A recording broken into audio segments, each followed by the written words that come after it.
afternoon, everyone. Right, wasn't it supposed to begin in the morning? Matt, Good to see you too, Matt. we'll have plenty of time for that. Very good to see everyone here this afternoon. In the first year of our administration, we focused on rebuilding and revitalizing America's alliances and partnerships, weaving them together as well in new coalitions of common purpose. As you all saw, we reinvigorated our engagement with NATO, with the European Union, the United Nations, the G7, ASEAN, the OECD. We elevated and strengthened the Quad. We created AUKUS, the US-EU Trade and Technology Council, among many other groupings. The logic here was simple and straightforward. We're in a fundamentally stronger position to address the issues that actually affect the lives of the American people when we do so alongside the many countries that share our fundamental interests and values. In year two, we showed why this was a smart and important investment. Whether we were addressing threats and risks posed by strategic competitors, combating global challenges like the climate crisis and the pandemic, or seizing opportunities to improve Americans' lives in tangible ways, our alliances and our partnerships proved the vital difference.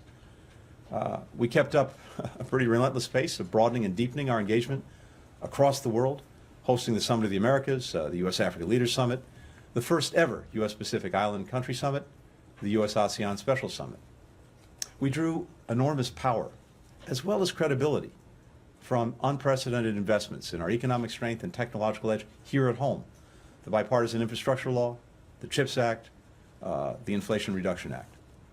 So, today, what I wanted to spend a few minutes doing, with your tolerance, is to highlight four of the most consequential areas where diplomacy delivered in 2022. First, we rallied the world to ensure that Russia's war on Ukraine is a strategic failure.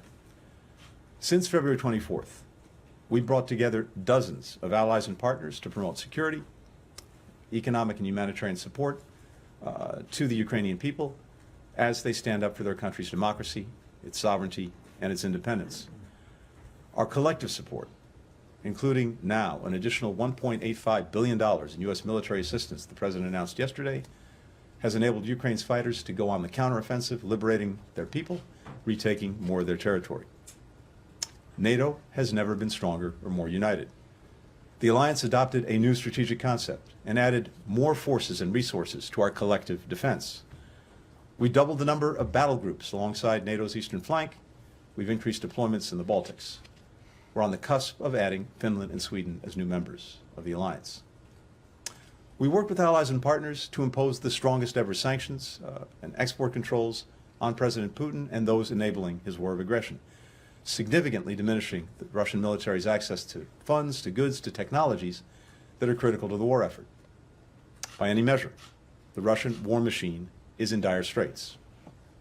U.S. diplomatic leadership has been indispensable in building and maintaining this unity of purpose, also this unity of action. Meanwhile, we brought our diplomatic muscle to bear on isolating Russia at the United Nations and other international organizations, and to reaffirming global support for the core principles of the UN Charter that President Putin is trying to shed. Now, we know that a tough winter lies ahead for Ukrainians as President Putin pursues his new strategy of trying to freeze Ukrainian men, women, and children, the elderly, to death.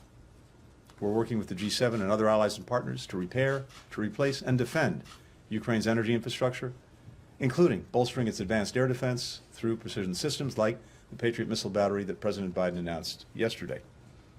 We are with Ukraine for as long as it takes. That's the message President Biden delivered personally to President Zelensky when he hosted him at the White House. It's a commitment backed up by robust and enthusiastic bipartisan support in Congress, which was on full display last night.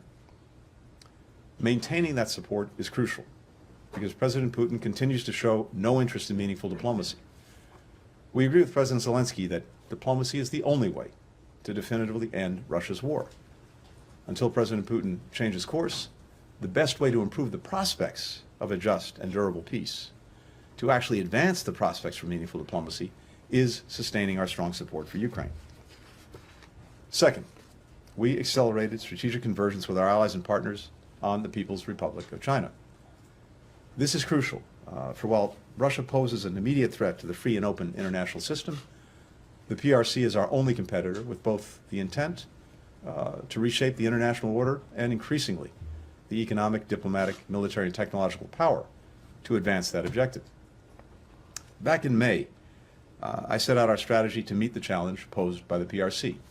Invest in the foundations of our strength at home, align with our partners and allies, compete with China so that we can defend our interests and realize our vision for the future. Our diplomacy has played a key role in carrying out that strategy. We set out an affirmative approach for a free and open Indo-Pacific that draws on the views of many of our partners inside and outside the region, and that has in turn informed their own strategies. Together with the European Union, we strengthen our complementary toolkits on key challenges posed by the PRC, from economic coercion to human rights. We've deepened our cooperation on investment screening and export controls of sensitive and emerging technologies. For the first time, NATO's strategic concept committed to address the PRC's systemic challenges to transatlantic security. We deepened the alliance's coordination with Australia, Japan, the Republic of Korea, New Zealand, and our other Pacific allies. We're united in our commitment to preserve peace and stability across the Taiwan Strait, and we continue to raise concerns and take joint action around the PRC's human rights abuses in Xinjiang and Tibet, the erosion of freedom of speech and the press in Hong Kong. Even as we competed vigorously with the PRC, we've worked carefully to prevent our competition from veering into conflict. We'll continue to manage this relationship responsibly, building on the candid and productive discussion President Biden and President Xi had in Bali, a conversation I look forward to advancing when I visit the PRC early next year. And we'll continue to pursue cooperation on issues that demand that the United States and China work together for the good of our people, but also for the good of people around the world.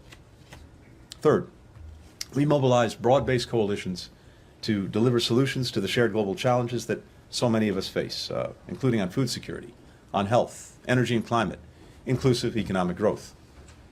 Challenges that have a real impact on the lives and the livelihoods of the American people, and that we cannot solve effectively alone. We led the global response to an unprecedented global food security crisis driven by COVID, climate, and conflict, worsened significantly by President Putin's war. In 2022 alone, we contributed $11 billion in humanitarian and food security assistance. We hosted a food security ministerial and summit with the African Union and the European Union to marshal the resources needed to save lives in the immediate, but also to help countries build their own capacity for resilient, sustainable agricultural production. We made significant strides in ending the acute phase of the COVID-19 pandemic, providing nearly $20 billion for the global response, distributing more than 670 million doses of safe, effective vaccines to over 115 countries. We launched and led the Global Action Plan, which brought together dozens of countries to get shots in arms, to bolster health supply systems, to combat misinformation and disinformation. We also took steps to ensure that the world is better prepared to prevent, to detect, and respond to future outbreaks. We worked with the G20 to create a new World Bank fund to help countries strengthen their pandemic preparedness. We will train 500,000 health workers over the next 5 years across our own hemisphere in Latin America. We'll invest $4 billion in health workers in Africa by 2025. On climate, we leveraged historic investments at home and abroad to accelerate the clean energy transition and adapt to the effects of a warming climate. This is not just our responsibility. We also see it as a once-in-generations opportunity to create good-paying jobs for Americans. We forged new regional partnerships to make our economies more resilient, more sustainable, more prosperous, more inclusive, including the Indo-Pacific Economic Framework for Prosperity, whose members represent 40% of global GDP, and the America's Partnership for Economic Prosperity. Together with the G7, we launched the $600 billion Partnership for Global Infrastructure and Investment, or PGII, to develop a high-standard, transparent alternative for infrastructure investment in low- and middle-income countries. Fourth, we used the power of American diplomacy to advance peace and prevent and mitigate conflict. Together with my counterparts from Israel, Morocco, Bahrain, the United Arab Emirates, and Egypt, I took part in the historic Negev Summit to advance integration and normalization in the Middle East. We brokered a historic agreement between Israel and Lebanon to resolve their long-standing maritime boundary dispute. We supported African-led talks that led to the cessation of hostilities between Ethiopia and Tigrayan forces. We helped bring about a framework agreement to put Sudan back on the path towards civilian-led democracy. We helped secure and later extend a truce in the Yemen conflict. And we brought home unjustly detained Americans from Russia, Iran, Venezuela, Burma, Afghanistan, Haiti, and other countries. We will keep working every single day to bring home Americans who are wrongfully detained around the world while taking steps to deter and prevent this abhorrent practice going forward. As we look ahead to 2023, we will continue to use all of our diplomatic tools to drive these priorities and many others, including maintaining our commitment to the people of Afghanistan, particularly those who supported the U.S. mission there over 20 years, as well as to stand up for the rights of women and girls. We will also be intensely focused on coordinating international efforts to combat the scourge of fentanyl and other synthetic drugs. Now, I focused a lot on how we've worked with allies and partners in 2022 to confront today's biggest challenges.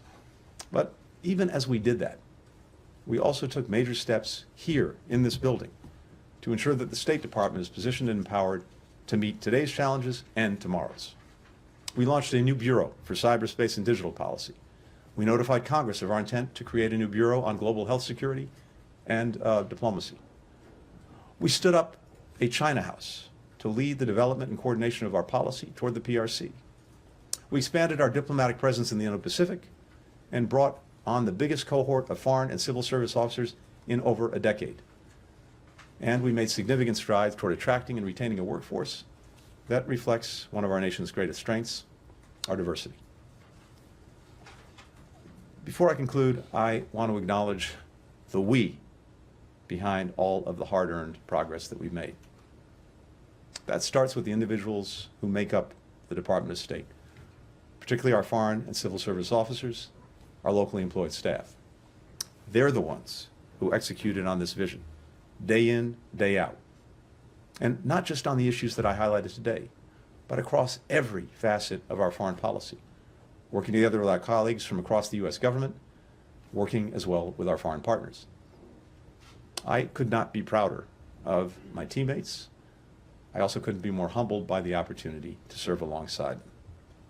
To all of them, to their families, whose love and support and sacrifice allows them to provide this service, I simply want to say thank you. I also want to thank Congress for its partnership. By our count, the department had more than 3,200 briefings, meetings, and calls with Congress over the past year. I personally participated in more than 60 of those. I'm especially grateful to members of both parties who've worked with us to confirm 91 nominees this year, a tally that we hope to add to in the weeks ahead. Because when we have our team on the field, we deliver. Finally, I'd like to thank all of you, the members of our press corps. The work that you do is indispensable to our democracy. And while it's not always easy answering your questions, the accurate information that you provide is a public good. It's as basic and as simple as that. It helps our citizens understand the forces that are shaping their lives. It empowers them to engage meaningfully in their communities, their country, the world. It's one of the reasons that we fight so hard for a free and independent media around the globe. And it's why I'm deeply grateful to you for the work that you do. When I first started in this job, many people were asking if America would, or even could, lead again around the world. Or, for that matter, whether the world wanted us to. In 2022, I think we answered those questions. We showed that the United States is ready and able to lead on the fundamental challenges of our time. And countries around the world demonstrated why they want to be our partners in building a world that's more free, more open, more secure, and more prosperous. With that, I thank you and happy to take some questions. Thank you, Ned. Thanks, Mr. Secretary. Merry Christmas and happy holidays, and I hope the lovely weather doesn't interfere with any travel plans that you might have. In honor of the new year, I have 23 questions, but in deference to everyone, I'll condense it to one. So One question with 23 parts, is that right? No, not even 23 parts, but you'll see. So in your year in review of 2022, you mentioned a number of issues: Russia, China, Afghanistan. You didn't mention Iran and North Korea, which were big issues this year and will continue to be, along with those other three. So when you talk about these challenges which we're facing, which you're going to face in the upcoming year, you often say that the ball is in their court, that you've made a proposal, they need to respond. I'm wondering if there are any, Russia, China, Iran, North Korea, Afghanistan, in which you could see the ball being in your court. In other words, are there any of them in which you can see the administration making fresh, new initiatives or proposing new ideas to resolve some of these problems, which are, dramatic to say the least? Thanks, Matt, very much. First, I think it's fair to say, to atrociously mix a metaphor, that the ball's been in our court and we've been running with it. By which I mean this: take Russia, Ukraine. From the outset of this aggression, from even before the conflict, we were very clear, including with the Russians, that if they proceeded with the aggression, we would do three things. We would work day in, day out to support Ukraine and rally the world to do the same. We would impose severe costs on Russia for its actions. We would strengthen the alliance that we have to defend us and defend our partners in Europe, NATO. We have done, and we continue to do, day in, day out, exactly what we said. And that's not sitting back and waiting for someone to hit the ball at us. It is us every single day with our diplomacy, because this stuff doesn't just happen, making good on those commitments. When it comes to China, one of the things that we set out to do, and it's laid out in our strategy, as I said, was both to invest in ourselves, to align with our allies and partners, and then to compete vigorously where we disagree. And that's exactly what we've done and what we continue to do every single day. The convergence that we built, the convergence that is stronger and greater than any time that I've seen it between the United States and Europe, the United States and Asia, and increasingly countries around the world on how to approach the challenge that China poses, that's what we're working on every single day. And as I mentioned a few minutes ago, in area after area, we are more aligned than we've been. We're approaching this in similar ways, often the same ways. And again, that is the product of active, proactive, engaged American diplomacy. I could go down the board. The common denominator here is that in all of these areas, we have been running with the ball. But it started with something that remains to me foundational. And that was the decision that we made at the President's instruction on day one to reinvigorate, to re-energize, to rejuvenate, to re-engage, and in some cases to reinvent these alliances and partnerships. The fundamental premise that we have is one, and you've heard me say this a bunch of times, but it bears repeating. One, the world doesn't organize itself. And if we are not out there, if the United States is not out there leading, engaging, helping to do the organizing, then either someone else is going to do it or no one does it. Either way, probably not good for us. But second, and the flip side of the same coin, is that virtually all of these problems, to be effectively resolved, require other countries in on the deal, require us to coordinate, to cooperate. That's where American diplomacy has been playing a leading role. Every single one of these issues. And again, when it comes to other issues that you've mentioned, Iran, North Korea, et cetera, we've not been sitting back. We've been leaning in. But ultimately, other countries have to make decisions about what they're going to do or not do.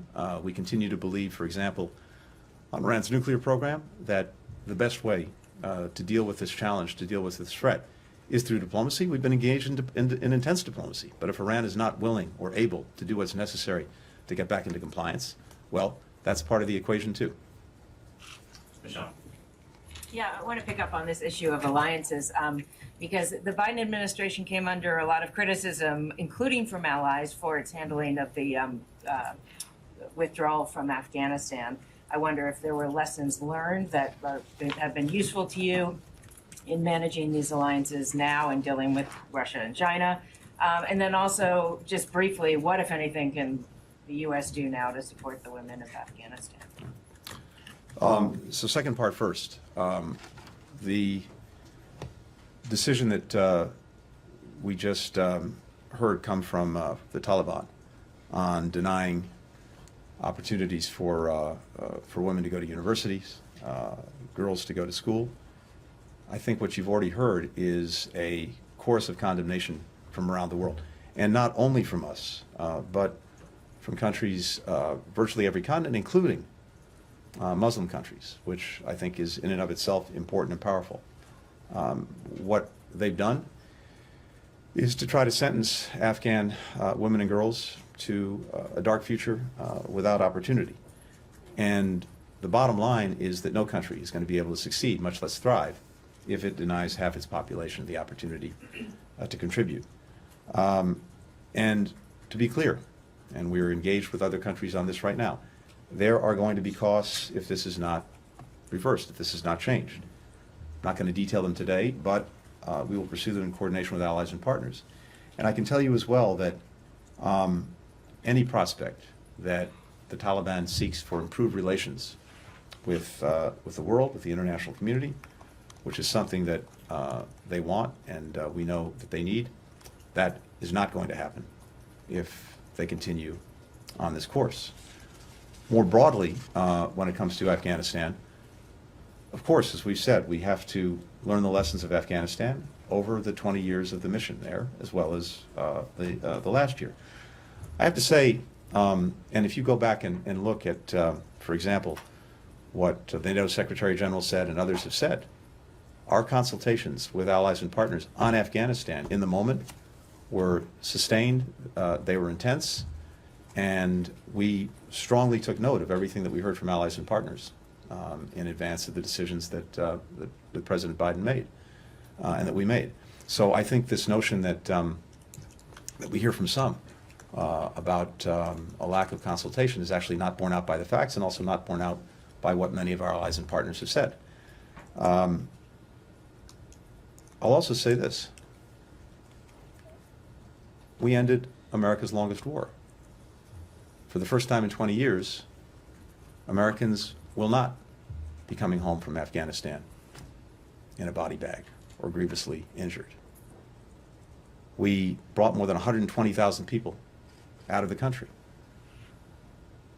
When it comes to Russia's war against Ukraine, if we were still in Afghanistan, it would have, I think, made much more complicated the support that we've been able to give and that others have been able to give Ukraine to resist and push back against the Russian aggression.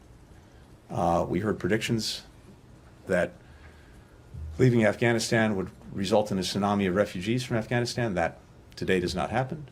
We've heard that it would result in more terrorism. That to date has not happened. And on the contrary, we were able to take out one of the leading terrorists, Mr. Zawahiri. And so I think putting all of this in perspective is very important, putting it in the perspective of 20 years, putting it in the perspective of the last year, putting it in the perspective of what has happened since. That does not take away from our enduring commitment to make sure that we help those who helped us in Afghanistan. It doesn't take away from our enduring commitment to stand up for the rights of women and girls, and more broadly for the rights of people in Afghanistan. It doesn't take away from our enduring commitment to help as the leading provider of humanitarian assistance to Afghanistan. All that remains very much on our plates as we go forward. Kylie. Thank you. Thanks for doing this, Secretary. I wanted to point to something that you said earlier this month on Ukraine. You said the Biden administration is working to make sure that Ukraine has what it needs to take back its territory that's been seized since February 24th. I'm wondering if you had a sense in the private discussions with President Zelensky yesterday, if that's something that Ukraine could agree to as an end state, because it does seem at odds with what Zelensky stated as what a just peace would look like. And then we just heard from the NSC's John Kirby that Biden's team is going to work with President Zelensky's team on looking at that peace proposal that they put forth. I'm wondering what the goal of that review is. Do you want to put forth a renewed peace plan that has the backing of the U.S. alongside Ukraine? Good. Thanks, Holly, very much. First, what's clear from all of our conversations with Ukraine, including the conversations just yesterday between President Biden and President Zelensky, is that we have the same objectives, the same goals. A free, an independent, a prosperous, a democratic Ukraine. One that demonstrates that the principles of the United Nations Charter are being upheld, including on territorial integrity and sovereignty and independence. And that's something the President reiterated yesterday. We've also been very clear that fundamentally these decisions are for Ukrainians to make. They have to decide where they're going, how they're trying to get there, when they're trying to get there, of course, with our very, very strong support. So fundamentally, they're the ones who are going to be making these decisions. What we've heard from the Ukrainians in recent months is the intense focus on getting back territory in the east and in the south that was principally seized since February. That's where their focus has been. But that doesn't prejudge in any way where this goes, where it settles. Again, these are decisions for them to make. What we want, and what many other countries around the world want, is a peace ultimately that, as we've said, is just and durable. And by just, one that doesn't simply ratify another country seizing by force the territory of another. Durable in the sense that we want to make sure that it holds, and that we're not simply putting Ukraine in a position where Russia is going to repeat what it did a month, 6 months, a year later. All of those elements are very important in what we factor in. When it comes to the peace proposal, I think here's what's important. President Zelensky has made repeatedly clear that this is going to end when it ends, through diplomacy, through the negotiation. And he's put forward some ideas, some principles, some particular issues around which hopefully countries can come together to try to advance that proposition. But fundamentally, right now, Russia has shown no interest in meaningful diplomacy, in meaningfully engaging to bring this war to an end. As President Biden said, that could happen tomorrow if Putin withdrew his forces, but that's not going to happen. And in the absence of that, we have to see some meaningful evidence that Russia is prepared to actually negotiate, and negotiate, again, a just and durable peace. We just haven't seen that. In our judgment, the best way to actually advance getting to that day is to sustain our support for Ukraine, to make sure that it does well on the battlefield, that it continues to have the support it needs to sustain itself against the Russian onslaught, including against its energy infrastructure, as well as economic support. That is what is most likely to speed up the day when President Putin comes to the conclusion that what he's engaged in is futile, and that it's time for a genuine negotiation. I think President Zelensky's proposals are a good start at that. We're talking to countries around the world about those proposals. They're things that everyone should be able to, in one way or another, to rally to. What's the goal of reviewing Uh, the peace Kylie, plan they we'll put move forward, around and a how bit. long will that take? Myra, go ahead. Well, I'm sorry, How what's? long is it going to take for Biden administration officials to work with Zelensky's team to review that proposal? Well, I don't want to put a timeline on anything, but I can just tell you that we're looking at what he's put forward. I was just on the on the phone, on the video with our G7 partners this morning, and this is one of the things that we talked about. So I think countries around the world are looking at this, and they're seeing that, again, the Ukrainians look, no one wants peace more than President Zelensky and the people of Ukraine. They're the ones who are suffering from the aggression. But it has to be just, and it has to be durable. Thank you, Ned. Hello, Mr. Secretary. I just want to go to China. So at the moment, there is an uncontrolled COVID outbreak there since the reversal of their zero COVID policy. And many countries, including the United States, have expressed concern over it, and they said they could help. I just want to zero in on that. Has the United States, in recent weeks, or since the reversal of policy, offered China to provide them with vaccines? What was the response? And since the authorities there have changed the criteria to calculate COVID deaths, how accurate do you find China's official figures on casualties? Thanks. First, let me say this. We want to see China get this outbreak under control for 3 reasons. First, we don't want to see people anywhere suffering from COVID, whether it's illness, whether it's death. We want to see that come to an end wherever it's happening, including in China. Second, anytime the virus is spreading or is moving around, there is the possibility that a new variant develops, that variant spreads even further, and it comes and hits us or hits other countries around the world. So we have a clear interest in that. And then, as we've seen, there are clear implications for the global economy, with China being shut down because of COVID. So on all of those levels, a basic humanitarian level, the concern for everyone's health, as well as for the global economy, it's profoundly in our interest that China do what's necessary to get ahead of this. At the same time, it's also very important for all countries, including China, to focus on people getting vaccinated, making testing and treatment available, and, importantly, sharing information with the world about what they're experiencing. Again, because it has implications not just for China, but for the entire world. So we would like to see that happening. We're the largest donor of vaccines, as you know. We're prepared to continue to support people around the world, including in China, with this and with other COVID-related health support. China's not asked to date for that help, but again, we're fully prepared to provide assistance to anyone who asks for it if they think it's useful.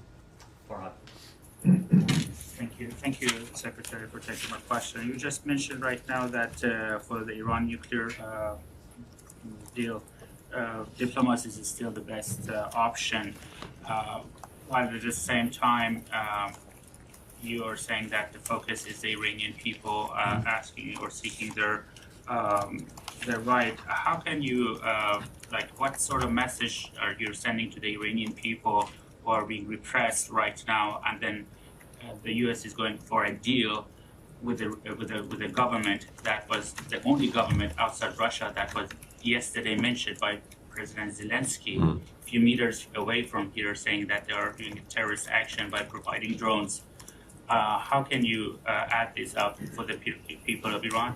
And also, what message do you have for the families of the Bachar Muratov, Wasia Maknamazi, and the green card holder Shahab Dalibi? So, a couple of things on this. First, I think the world has been intensely focused on what's happening throughout Iran. We remain gravely concerned about Iranian authorities firing on peaceful protesters, notably on women, on children. We've seen mass arrests, we've seen sham trials, we've seen executions, we've seen use of sexual violence as a tool for protest suppression. Not only us, the eyes of the world have seen this. And these human rights abuses are not going and will not go without consequence. We've been working from even before this repression to sanction those who are engaged in trying to repress the Iranian people. And just yesterday, I believe, we issued new sanctions, including on the Prosecutor General of Iran. At the same time, as you've heard me discuss, we've been working to try to make sure that Iranians have in their hands the ability to communicate with each other, to remain connected with the outside world. We've been working on that, and with partners, with allies, with countries around the world, including at the United Nations. We have worked to continue to hold Iran accountable and to condemn it for its actions. So that is happening, that is ongoing, and that is the focus of so many countries around the world. At the same time, we're intensely focused on the fact that Iran has provided UAVs to Russia to prosecute its aggression against Ukraine, and in particular to attack civilian infrastructure. These Iranian drones are what is being used, among other things, to try to turn off the lights, turn off the heat, turn off the water for Ukrainians as they head into winter. And we're putting a spotlight on that, and again, trying to take actions wherever we can to disrupt that, including sanctioning the various UAV networks that Iran is engaged in. Other countries also are focused on this. We shared information at the United Nations on Iran's actions, which we see as a violation of UN Security Council Resolution 2231. We think it's a clear violation, and we're urging an investigation of that. So on all of these fronts, as well as the many other areas where Iran was engaging in destabilizing activities, dangerous activities, support for terrorist groups, destabilizing actions throughout the region. We've been focused and engaged. That also does not take away from the proposition that it is profoundly in our interest that Iran not acquire a nuclear weapon. And President Biden is committed to ensuring that Iran not acquire a nuclear weapon. We've continued to believe that the most effective way, the most durable way to do that was through diplomacy. And when the JCPOA, the Iran nuclear deal, was actually enforced, it did exactly what it was designed to do. It put Iran's nuclear program in a box. It was verified not only by international inspectors, it was verified by our own people, Iran's compliance with that, including by the previous administration. And in our judgment, it was a grievous mistake to pull out of that agreement and to let Iran's nuclear program out of the box. But that's the reality that we inherited and that we've had to deal with. So, on the diplomacy, again, as I said, we think that's the best solution. But despite the efforts that we've made, even as we've been pushing back against Iran's other egregious actions, despite the efforts that we've made and our partners in Europe have made, Iran has not been willing or able to do what's necessary to come back into compliance with the agreement. So we will continue to look and act on ways to make sure that one way or another, Iran does not acquire a nuclear weapon. And the families? Sure. Could I ask you about the Middle East, or elsewhere in the Middle East? There's a formation of the government in Israel, so that Benjamin Netanyahu is going to be the prime minister again. You yourself gave a speech to J Street where you mentioned concerns about some potential actions, such as annexation, such as settlements. You mentioned that you're going to deal with policies, not with personalities. Nonetheless, some of the personalities in the government have called for measures like this. How is the United States going to deal with that? Is there going to be are you going to deal with these specific players in the government who may have backgrounds that are problematic? And in terms of the Arab world, the Abraham Accords, you mentioned the Negev Summit. To what extent can you leverage that to perhaps to send a message to the new Israeli government? So first, I want to extend congratulations to Prime Minister Netanyahu on announcing the formation of a new government. The Knesset still has to approve it, as you know, before it can be formally sworn in. But we look forward to working with Israel to advance both the interests and the values that have long been at the heart of our relationship, and also to promoting a broader approach to try to bring equal measures of security, of opportunity, of prosperity, of dignity to Israelis and Palestinians alike. There's been no secret about our approach, and again, I reiterated that in the remarks I made to J Street just a few weeks ago.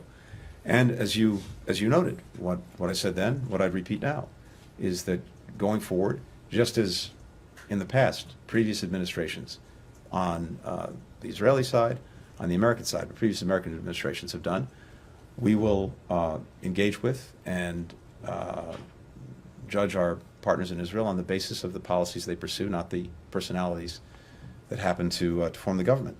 I think we've demonstrated over successive Israeli governments and over successive American administrations, precisely because we have a rock-solid partnership and one that is committed to Israel's security, that we can have very candid conversations when we disagree.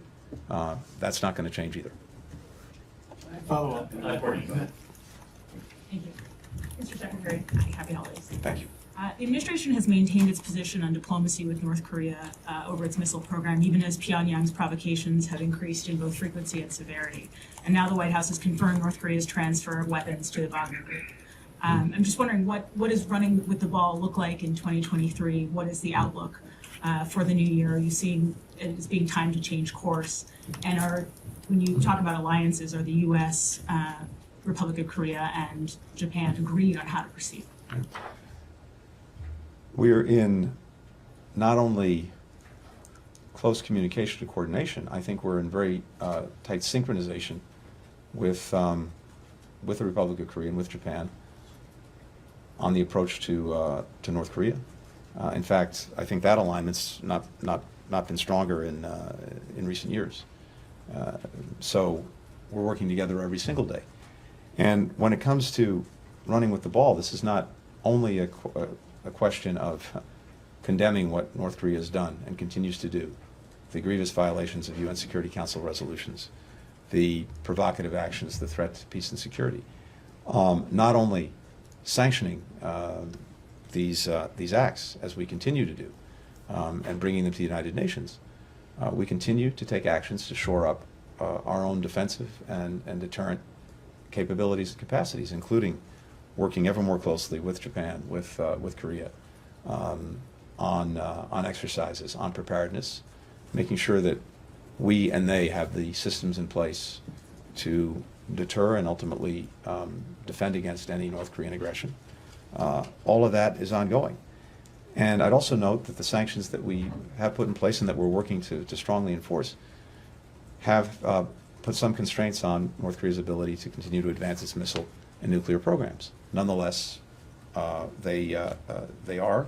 I'm not going to predict or preview where this is going in 2023, except to say that quite literally every single day we are working with our allies and partners to make sure that not only are we putting pressure on North Korea to end these practices, but we're making sure that we're putting in place what is needed to deter aggression directly against any of our partners as well as against us, and if necessary, defend against it.